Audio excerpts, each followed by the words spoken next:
오늘 이 시간에는 요한일서 5장 1절 5절을 중심으로 해서 누가 세상을 이기는 자인가 라는 제 말씀 상고하는 가운데 풍성한 은혜 받기를 원합니다. 주일 아침 성경을 들고 교회에 출석한다고 다 성도가 아니듯이 예수 그리스도를 믿는다고 다 크리스찬이 아닙니다.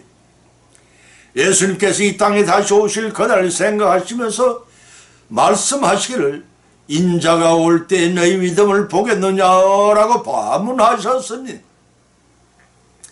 반문하신 이 믿음은 예수 그리스도가 우리의 구주시란 참된 진리 위에 세상에 굴복하지 않고 재림 주님이 오시는 날까지 성리한 신앙생활을 할 수 있겠냐는 근심의 참 말씀입니다. 그 믿음은 하나님의 사랑과 이웃사랑을 바탕에 세워지는 것입니다. 그 사랑이 성도들의 실천적인 삶을 가르치는 것이라면 믿음은 삶의 기초가 되는 것이라 알 수가 있습니다. 때문에 참 믿음을 가진 자가 수평적으로 형제를 사랑하고 수직적으로는 하나님의 계명을 준수함으로써 결국은 죄악 세상에 되어 승리하는 삶을 살게 된다는 정통 교리를 조명해 줍니다. 바로 이러한 오늘의 본문 말씀을 통하여 올바른 정통 교리의 건강한 바른 신앙생활은 결국 사랑의 실천과 계명의 준수가 실제의 삶 속에서 구체적으로 나타나는 역동적인 것이어야 한다는 것입니다. 사랑의 행위 역시 올바른 신앙의 믿음의 근거에서 이루어져야 된다고 강조하고 있습니다. 이 두 가지 중에서 어느 한쪽은 편중될 때에 우리의 신앙생활은 석고처럼 딱딱해지거나 인간미가 없는 것이 되거나 그 기초를 머리 위에 둔 채 겉만 번지르한 사상의 누가 같은 꼴이 되고 말 것입니다. 다행히 이 두 가지가 제대로 균형을 이룰 때 진실로 하나님이 기뻐하시는 이기는 신앙생활을 하게 되고 죄악 세상에 되어 승리하는 신앙생활이 될 것입니다. 오늘의 본 말씀은 상고하는 가운데 피차에 성령님의 감동 가마의 역사하시며 풍성한 은혜 받고 받은 은혜를 우리 생활 가운데 실천하심으로써 예비하시는 하늘의 복까지 다 받으신 저와 여러분의 믿음 생활이 되시기를 예수님의 이름으로 간절히 축원드립니다. 첫 번째는 하나님께로는 난 자라는 것입니다. 요한일서 3장 8절 9절을 쳐다 봉독하면 죄를 짓는 자마다 마귀에 속하나니 마귀는 처음부터 범죄함이라. 하나님의 아들이 나타나신 것은 마귀를 멸하려 하심이니라 하고 마태복음 13장 48장 44절 히브리서 2장 14절에 밝힌 바 있습니다.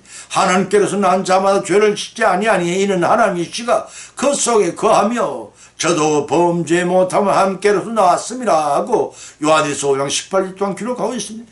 이러므로 하나님의 자녀들과 마귀의 자녀들에 나타나니 물을 의를 행치 아니한 자라 그 형제를 사랑하지 않은 자는 하나님께 속하지 아니하니라 하고 밝힌 바 있습니다.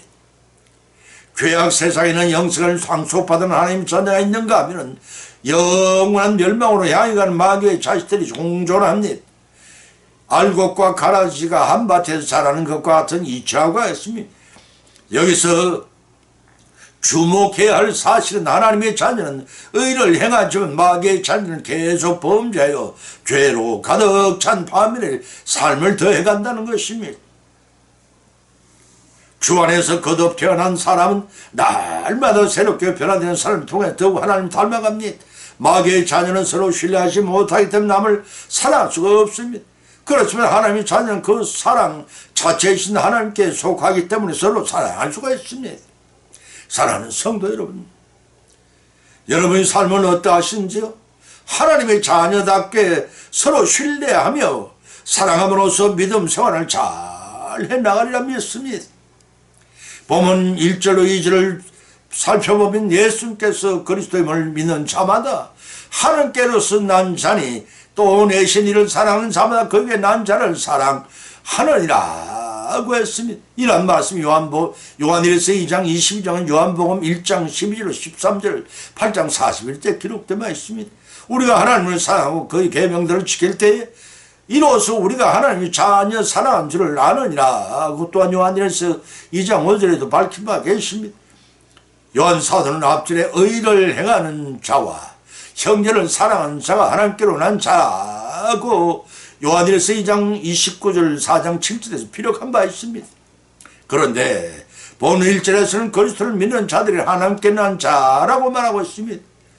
전자는 실천적인 면에서 후자는 교리적인 면에서 구원에 대해 설명하는 것일 뿐 후자는 모두 같은 뜻입니다. 본문 1절에서 예수라는 호칭을 베들레헴에서 태어나고 나사렛에서 자라신 목수의 아들로서 인간의 몸을 입고 오신 예수 그리스도의 인성을 나타내는 이름이고 그리스도는 하나님이 아들로서 신성을 지닌 새 세상을 구원하기 위해 육신을 입고 오신 구세주 곧 메시아의 직철 묘사한 말입니다. 때문에 예수 그리스도라는 성호는 온전하게 인성과 신성을 지니신 하나님의 인격 체험을 나타낸 것입니다. 만약에 이 이름에서 예수님이 부정되면 그 인생이 부정되는 것이고 그리스도가 부정되면 그 신성이 부정된다는 뜻이기도 합니다. 따라서 본절은 인간 대신 예수님이 하나님의 아들이시오 요한일서 4장 15절 말씀 구세주이시라고 요한일서 4장 14절 밝힌 바 그를 바로 믿는 자는 모두가 하나님의 자녀라는 의미입니다. 그래서 본절 끝절에서 내신 이를 사랑하는 자마다 그에서 난 자를 사랑하느니라 하고 밝힌 것입니다. 여기서 내신 이는 하나님을 그에게서 난 자라고 그 하나님에서 난 하나님의 자녀를 가리키고 하나님의 자녀를 사랑한다는 것은 믿음의 형제를 사랑하는 뜻입니다. 때문에 본절 전체를 이해하면 예수 그리스도를 하나님의 아들이시며 세상의 구세주 되시를 믿는 자는 다 하나님의 자녀, 하나님의 자녀들은 하나님이 그들을 사랑하는 것 같이 서로 사랑한다는 것입니다. 그렇다면 하나님을 구체적으로 사랑하는 표정이 무엇이냐는 것입니다. 본문 2절에서 밝히 전가기를 하나님을 사랑하고 계명을 지킬 때라고 전제하였습니다. 다시 말해서 계명을 지켜야만 하나님을 사랑한다고 할 수 있다는 논법입니다. 이를 보충하듯이 요한복음 14장 21절과 24절에서는 예수님께서는 말씀하시기를 하나님을 사랑하는 것과 하나님의 계명을 지키는 것은 하나님을 선포하신 바 계십니다. 왜냐하면 하나님을 사랑하는 자는 당연히 계명을 지키는 자이며 계명을 지키는 자는 하나님을 사랑하는 자이기 때문이다. 다시 말해서 하나님이 계명을 집약하면 제1부터 4계명까지는 하나님의 사랑을, 제5계명부터 10계명까지는 이웃 사랑으로 구별되기 때문에 계명을 지키는 자가 하나님의 자녀를 사랑하는 것은 너무나 당연하다는 도리입니다. 따라서 하나님을 사랑하는 자는 그 형제를 사랑하는 자요 하나님을 사랑하지 않는 형제도 사랑하지 않는다고 요한일서 3장 1절 밝히고 그 형제를 사랑하지 않는 자는 하나님이 사랑하지 않는 자라고 요한일서 4장 20절에 규정하고 있는 것입니다. 사랑하는 성도 여러분, 여러분은 참으로 하나님을 사랑하십니까? 그렇다면 형제를 사랑함으로써 그 사실을 입증해 보임으로써 하나님 기뻐 내리신 참 이스라엘 풍성한 복을 받고 누리시기를 예수의 이름으로 간절히 축원드립니다. 두 번째는 계명을 지키는 자라고 했습니다. 하나님을 사랑하는 그 계명을 지키는 것은 개별의 사건이 아닙니다. 하나님의 하나의 연결된 동전의 앞뒤 면과 같은 것입니다. 계명은 하나님의 속성과 하나님의 뜻을 반영한 것이기 때문에 계명을 실천하는 것은 하나님을 신뢰하며 하나님을 바르게 영접하는 것이라고 할 수 있습니다. 이러한 계명의 실천은 하나님의 송두리째 받아들이는 것이라고 요한일서 4장 18절에서 기록한 것을 참조하시기 바랍니다. 그렇기 때문에 하나님을 신뢰하고 영접하는 행위는 곧 하나님을 전적으로 사랑하는 행위인 것입니다. 더더구나 계명은 하나님과 인간에 대해 사랑으로 지약되어 있다고 마태복음 22장 3절에서 그리고 계명 준수와 사랑 곧 하나인 것이라고 했습니다. 그래서 요한복음 14장 23절을 통해 예수님은 사람이 나를 사랑하면 내 말을 특히 사랑하면 내 말을 계명을 지키니라 나는 말씀하셨던 것입니다. 특히 3절 말미에서 거의 계명은 무거운 것이 아니로되는 말씀에 주목해 볼 필요가 있습니다. 여기서 무거운 것으로 표현된 그 의미는 613가지나 되는 율법이 사람들에게서 무거운 멍에가 된다는 것을 염두에 두고 하신 말씀 같습니다. 당시의 유태주의적 율법주의자들은 이방인도 모세의 율법의 이 613가지를 지켜야 구원을 얻을 수 있다고 거기 가르치는 강조가 있었습니다. 사도행전 15장 1절과 5절의 말씀이 그때 베드로와 사도 바울을 비롯한 사도들은 자신들도 매지 못한 율법의 멍에를 매게 할 필요가 없다고 사도행전 5장 10절 19절에 밝힌 바 있습니다. 또 사도 바울은 모세의 율법을 온전히 지킬 자가 없어서 선한 율법이 오히려 사람들을 사망에 이르게 하는 무거운 짐이 되고 있다고 주장을 했습니다. 사도 바울의 주장처럼 당시 유대 서민들에게는 율법을 사람을 괴롭히는 무거운 짐이 되었습니다. 그러나 그 무거운 율법의 짐을 예수님께 대신 지셔서 이사야서 53장 4절 5절에 왔습니다. 인간의 지혜할 그 짐의 무게를 드러내 주셨다고 로만 3장 21절 10장 4절에서 밝히고 있습니다. 마태복음 11장 28절에서 예수께서 말씀하시기를 수고하고 무거운 짐진 자들아 다 내게로 오라 내가 너희를 쉬게 하리라 하신 예수님 말씀이 바로 그 뜻입니다. 예수님을 영접하고 믿고 하나님을 사랑하는 그 믿음 안에서 지체들은 형제를 사랑하는 것입니다. 여러분은 하나님 안에서 형제요 지체로서 서로 사랑하고 주 안에서 신비한 여러분을 이루어 수직적인 하나님과의 사랑을 성취하고 형제와의 사랑을 이루어 계명을 준수함으로써 하나님의 자녀 참 이스라엘로서 세상을 믿음으로 이기는 자가 되어 영생의 복을 받고 다 누리시기를 예수님의 이름으로 간절히 축을 드립니다. 세 번째는 세상을 이기는 자라고 했습니다. 하나님께로서 난 자라 예수님이 그리스도임을 믿는 자들이라고 했습니다. 그들이 사는 곳이 불행하게도 죄악 세상으로 새 마귀가 지배하는 영역입니다. 보면 요한일서 5장 4절 5절을 찾아 봉독하면 대저 하나님께로서 난 자보다 세상을 이기는 자 세상을 이기면 이기시는 우리의 믿음이라. 예수님께서도 하나님의 아들이시면 믿는 자가 아니면 세상을 이기는 자가 누구냐 라고 반문했던 것입니다. 세상을 이긴 너니라는 말씀 중에서 이긴 너니라는 의미는 예수 그리스도를 믿는 성도는 세상을 지배하고 있는 마귀의 세력과 싸워 계속 이겨하고 계속 이겨나갈 것이라는 뜻입니다. 또 4절 끝절에 세상을 이기면 이것이 우리의 믿음이라는 뜻은 사탄의 최대의 무기인 사망의 권세입니다. 그 사망 권세를 깨뜨리시고 예수께 죽은 자 가운데 3일 만에 부활하심으로 결정적인 이긴 사실을 가리킵니다. 그래서 이 사실은 요한복음 16장 33절에서 내가 세상을 이겼노라 친히 예수님께서 선포하신 바 계십니다. 때문에 예수님은 믿음 안에 사는 자들에게 갈라디아 2장 20절 말씀입니다. 그 안에 계신 하나님이 요한일서 4장 4절 말씀입니다. 이 세상에 있는 성리를 주십니다. 왜냐하면 하나님은 세상보다 크시면 세상을 일시적으로 지배하는 마귀보다 크시고 마귀를 연단 도구로 사용하신 주제자요 천지 만물을 창조하시고 창조 섭리로 통치한 절대 주권자이시기 때문입니다. 따라 세상을 이기는 것은 당연한 일이며 믿음으로 그 안에 있는 성도들이 세상을 이기는 것이 너무나 당연한 규결입니다. 그래서 본문 5절에서 예수님께서 하나님의 아들이시면 믿는 자가 아니면 세상을 이기는 자가 누구냐라고 반문하신 것입니다.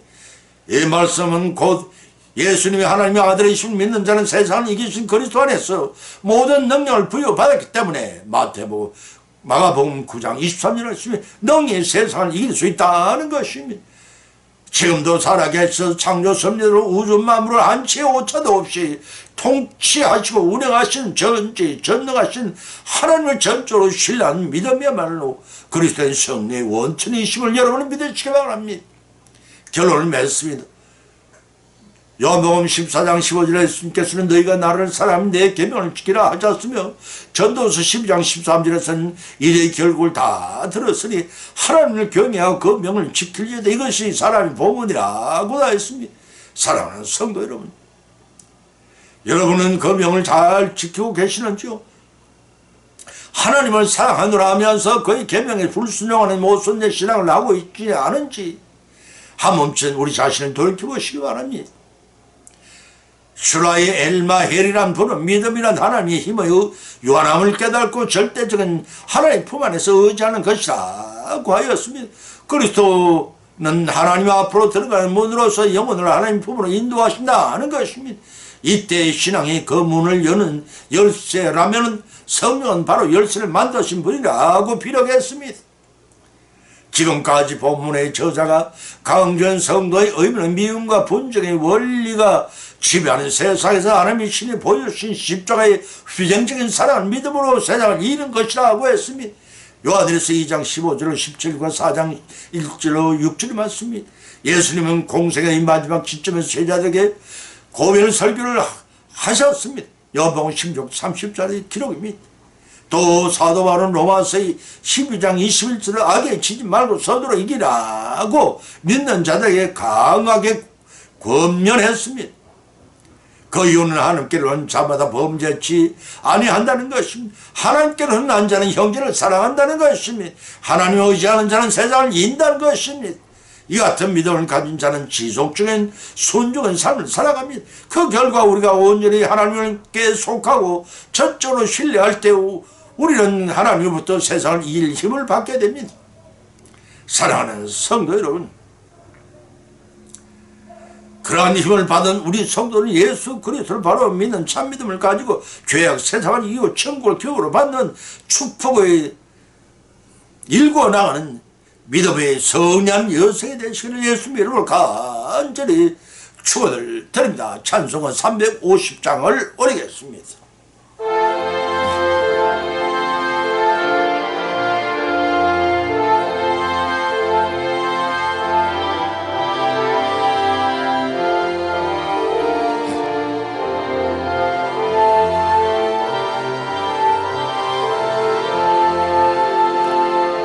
우리들의 싸울 것은 혈기 아니요, 우리들의 싸울 것은 육체 아니요, 마귀 권세 맞서 싸워 깨져버리고 죽을 영원 달릴 것일세. 한마음으로서 힘써 나가세, 한마음으로서 힘써 싸우세. 악한 마귀 군사들과 힘써 싸워서 성전고를 울리기까지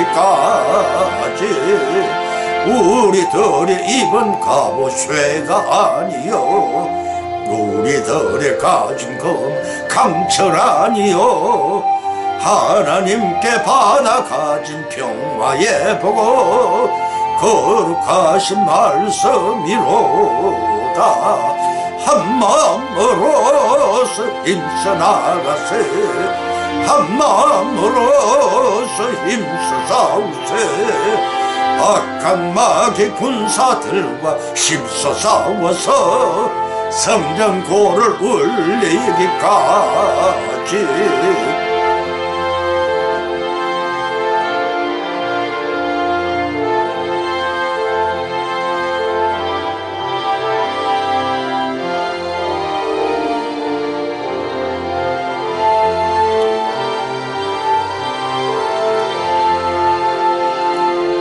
악한 마귀 죄악물이 강할지라도 우리들의 대장 예수님 앞서가시니 주저 말고 용감하게 힘써 싸우세. 최후 승리 얻을 때까지 한마음으로서 힘써 나가세, 한마음으로서 힘써 싸우세. 악한 마귀 군사들과 힘써 싸워서 성령고를 울리기까지 죄악 중에 빠진 사람 죄를 뉘우쳐 십자가에 달린 예수님 믿기만 하며 위태한 데 빠진 영은 구원 얻어서 천국 백성이 될 것임일세. 한마음으로서 힘써 나가세, 한마음으로서 힘써 싸우세. 악한 마귀 군사들과 힘써 싸워서 성전고를 울리기까지.